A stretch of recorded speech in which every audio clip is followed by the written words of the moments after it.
నుంచి కూడా మరింత కట్టుదిట్టమైన బందోబస్తుని ఏర్పాటు చేసేందుకు కూడా ఇప్పటికే అధికారులు అన్ని ఏర్పాట్లను పూర్తి చేసి ఉన్నారు. రమణ. ఓకే, థ్యాంక్ యూ కాంతి.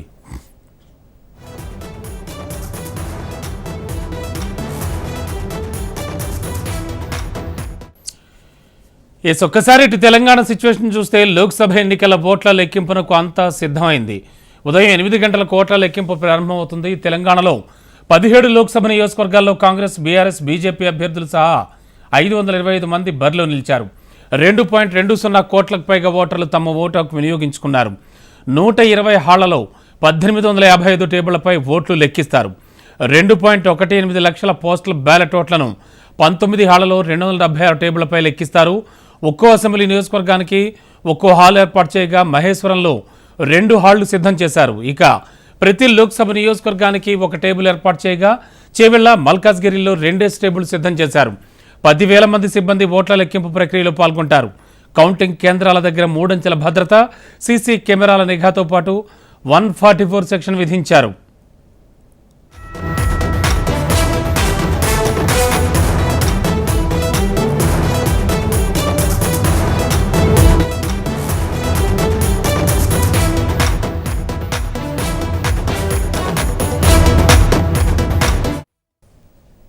ఒక్కో లోక్సభ నియోజకవర్గంలో సుమారు 18 నుంచి 24 రౌండ్లలో లెక్కింపు పూర్తవుతుందని అంచనా వేస్తున్నారు.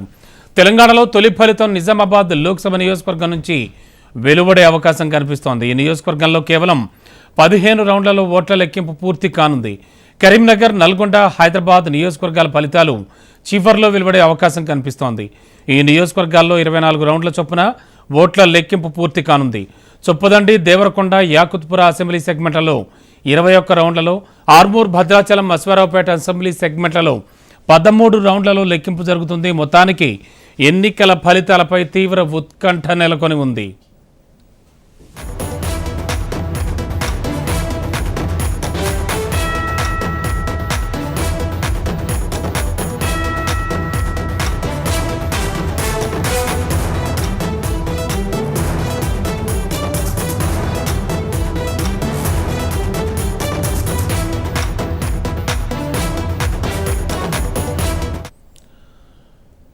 తెలంగాణలో లోక్సభ ఎన్నికల ఓట్ల లెక్కింపునకు అంతా సిద్ధమైంది. ఉదయం 8 గంటలకు ఓట్ల లెక్కింపు ప్రారంభమవుతుంది.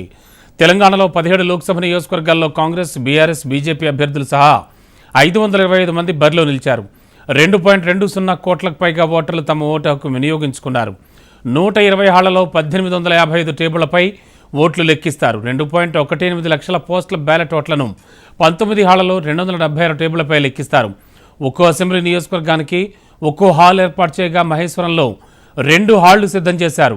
అలాగే ప్రతి లోక్సభ నియోజకవర్గానికి ఒక టేబుల్ ఏర్పాటు చేయగా చేవెళ్ల, మల్కాజ్గిరిలో 2 టేబుల్ సిద్ధం చేశారు.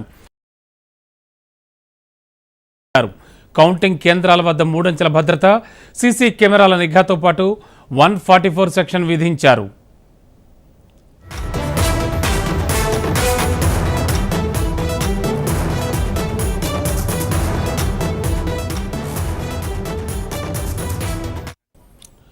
ఒక్కో లోక్సభ నియోజకవర్గంలో సుమారు 18 నుంచి 24 రౌండ్లలో లెక్కింపు పూర్తవుతుందని అంచనా వేస్తున్నారు. తెలంగాణలో తొలి ఫలితం నిజామాబాద్ లోక్సభ నియోజకవర్గం నుంచి వెలువడే అవకాశం కనిపిస్తోంది. ఈ నియోజకవర్గంలో కేవలం 15 రౌండ్లలో ఓట్ల లెక్కింపు పూర్తి కానుంది. అలాగే కరీంనగర్, నల్గొండ, హైదరాబాద్ నియోజకవర్గాల ఫలితాలు చివర్లో వెలువడే అవకాశం ఉంది. ఈ నియోజకవర్గాల్లో 24 రౌండ్ల చొప్పున ఓట్ల లెక్కింపు పూర్తి కానుంది. అటు చొప్పదండి, దేవరకొండ, యాకుత్పుర అసెంబ్లీ సెగ్మెంట్లలో 21 రౌండ్లలో, ఆర్మూర్, భద్రాచలం, అశ్వారావుపేట అసెంబ్లీ సెగ్మెంట్లలో 13 రౌండ్లలో లెక్కింపు జరుగుతుంది. మొత్తానికి ఎన్నికల ఫలితాలపై సర్వత్రా ఉత్కంఠ నెలకొని ఉంది. ఒకసారి వరంగల్ వెళదాం. అక్కడి నుంచి మా కరెస్పాండెంట్ రంగనాథ్ లైవ్లో ఉన్నారు. మరింత అదనపు సమాచారం అందించడానికి. రంగనాథ్, ఎటువంటి భద్రతా ఏర్పాట్లు చేశారు? పోస్టల్ బ్యాలెట్ అనుకున్నట్టుగానే 8 గంటలకు ప్రారంభమయ్యే ఛాన్స్ ఉందా లెక్కింపు? యాక్చువల్ గా రమణ మరి కాసేపట్లో కౌంటింగ్ ప్రారంభం కాబోతుంది. వరంగల్ ఎలమౌల మార్కెట్ యార్డ్ లో ఉన్నాం. ఇక్కడ ప్రధానంగా వరంగల్ పార్లమెంట్ కి సంబంధించినంత వరకు లెక్కింపు జరిగింది. అటు మహబూబాద్ లో, ఉమ్మడి వరంగల్ జిల్లాలో 2 స్థానాలున్నాయి. ఒకటి వరంగల్, ఇంకోటి మహబూబాద్ లో సోషల్ వెల్ఫేర్ స్కూల్లో లెక్కింపు జరిగింది. వరంగల్ నియోజకవర్గ పరిధిలో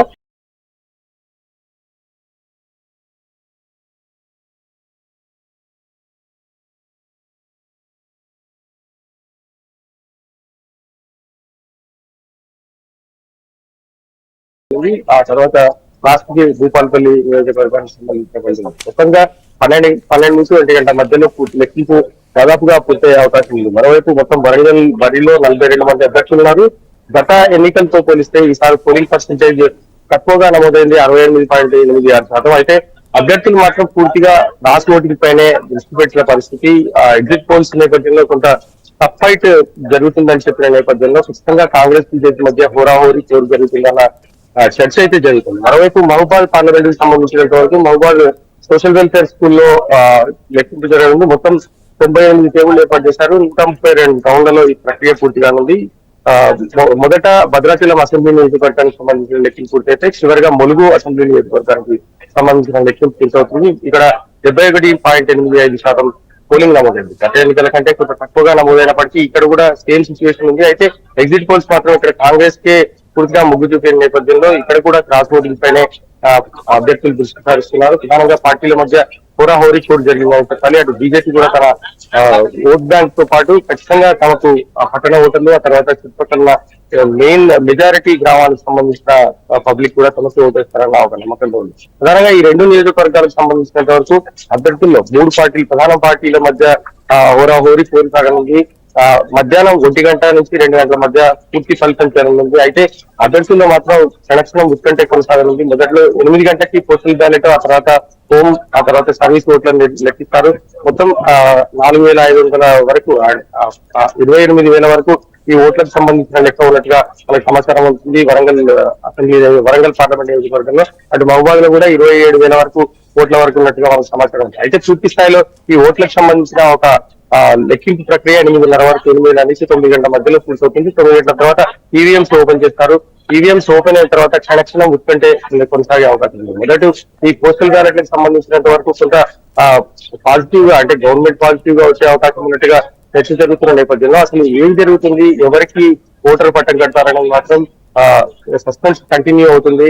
ఎందుకంటే ఇప్పటి వరకు వచ్చిన ఎగ్జిట్ పోల్స్ లో చాలా వరకు కాన్స్టిట్యూన్సీ లో ఒకవైతే ముగ్గు చూసినట్టు ఒక పార్టీకే పట్టం కట్టిన నేపథ్యంలో ఎగ్జిట్ పోల్స్ లో ఇక్కడ కూడా టఫ్ ఫైట్, ఈ 2 నియోజకవర్గాల్లో కొంత టఫ్ ఫైట్ ఉంటుంది. ప్రధానంగా వరంగల్ పార్లమెంట్ లో మాత్రం టఫ్ ఫైట్ కంటిన్యూ అవుతుంది. ప్రధానంగా లాస్ట్ ఎడ్జ్ లో ఎవరు గెలిచినా ఎడ్జ్ లో గెలుస్తారన్న చర్చ జరుగుతున్న నేపథ్యంలో ఖచ్చితంగా ఈ సెగ్మెంట్ పైనే ప్రధానంగా అందరూ దృష్టి సారిస్తున్నారు. మొత్తంగా బీజేపీ అయితే ఖచ్చితంగా వరంగల్ తాము గెలుస్తాం వల్ల ధీమా వ్యక్తం చేస్తుంది. కాంగ్రెస్ కూడా ఖచ్చితంగా ఈసారి గెలవాలన్న సీఎం రేవంత్ రెడ్డి కాన్స్టిట్యూన్సీ ప్రతిష్టాత్మకంగా గెలుస్తున్నారు. కరీం గారు ఇక్కడ తన పార్టీ మారిన తర్వాత తన కూతురు గట్టి ప్రతిష్ఠిస్తున్న నేపథ్యంలో ఇక్కడ ఖచ్చితంగా తాను గెలవాలన్న ఒక లక్ష్యంతో పూర్తిగా అన్ని 7 కాన్స్టిట్యూన్సీలకు సంబంధించిన ఎమ్మెల్యేలతో ఎప్పటికప్పుడు కంటిన్యూ అయ్యారు. జనగాం ఒక స్టేషన్ గన్పూర్ నియోజకవర్గానికి సంబంధించిన ఆయన ఓన్ కాన్స్టిట్యున్సీ కావడం, మిగిలిన అన్ని చోట్ల కూడా తనకు సంబంధించిన అందరితో కోఆర్డినేట్ చేసుకుంటూ ఖచ్చితంగా ఈసారి గెలిపే లక్ష్యంగా ఆయన పనిచేసిన పరిస్థితి. ఇదంతా కూడా 2 పార్టీల అభ్యర్థులకి ఇది ప్రతిష్టాత్మకంగా మారింది. ఎట్టి పరిస్థితుల్లో ఇక్కడ గెలవాలనిపిస్తున్నారు. మరోవైపు బీఆర్ఎస్ కూడా ఇక్కడ తన ఓట్ బ్యాంకు నిలబెట్టుకోవాలి, ఖచ్చితంగా తన పూర్వవైభవం నిలబెట్టుకోవాలని తీసుకున్న పరిస్థితి. సో ఖచ్చితంగా ఈ 2 నియోజకవర్గాల్లో కూడా 3 పార్టీల మధ్య హోరాహోరీ కోర్సుగా కొనసాగనుంది.